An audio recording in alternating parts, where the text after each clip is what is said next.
नतीजा है। ये कहकर वो दोनों फरिश्ते नजरों से गायब हो गए। इसी वजह से सच्चे दिल से की गई तौबा को तौबा नसूह कहते हैं।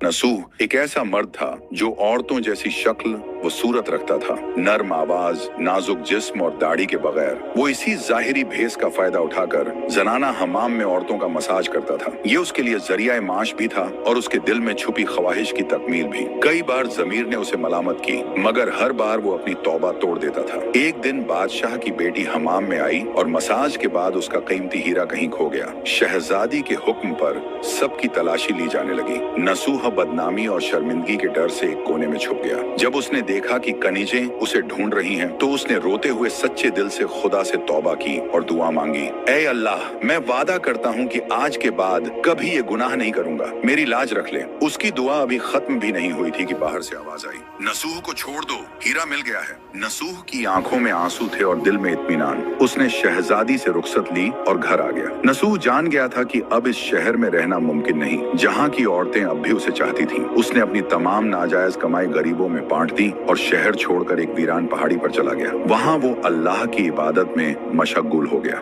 एक दिन उसे एक भैंस नजर आई जो घास चर रही थी। उसने सोचा कि ये किसी चरवाहे की होगी और जब तक उसका मालिक न आए वो इसकी देखभाल करेगा। कुछ दिन बाद एक तिजारती काफिला रास्ता भूलकर वहाँ पहुंचा। प्यास की शिद्दत से निढाल ताजिरों को नसूह ने अपनी भैंस का दूध पिलाया और सबको सैराब कर दिया। नसूह के अच्छे अखलाकन से मुतासिर होकर ताजिरों ने जाते हुए उसे बहुत सारा माल बतौर तोहफा दिया। नसूह ने इन पैसों से वहाँ एक कुआं खुदवा दिया। आहिस्ता आहिस्ता उस कुएं के इर्द गिर्द लोग बसने लगे और इमारतें बनने लगी।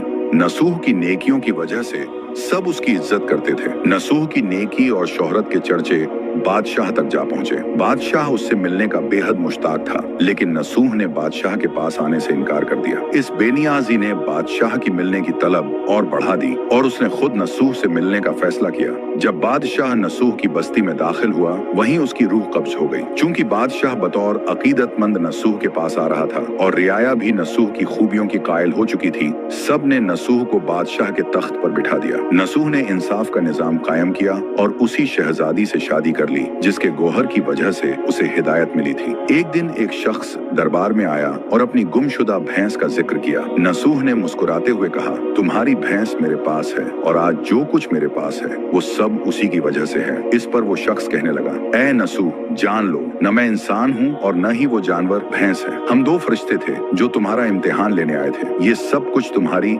सच्ची तौबा का नतीजा है। ये कहकर वो दोनों फरिश्ते नजरों से गायब हो गए। इसी वजह से